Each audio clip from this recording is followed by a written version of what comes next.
সবাই দেখছে যে রাজা উলঙ্গ, তবুও সবাই হাততালি দিচ্ছে।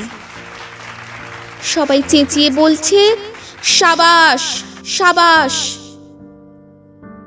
কারো মনে সংস্কার, কারো ভয়, কেউ বা নিজের বুদ্ধি অন্য মানুষের কাছে বন্ধক দিয়েছে। কেউ বা পরান্নভোজী, কেউ কৃপাপ্রার্থী, উমেদার, প্রবঞ্চক। কেউ ভাবছে রাজবস্ত্র সত্যি অতীব সূক্ষ্ম, চোখে পড়ছে না যদিও, তবু আছে।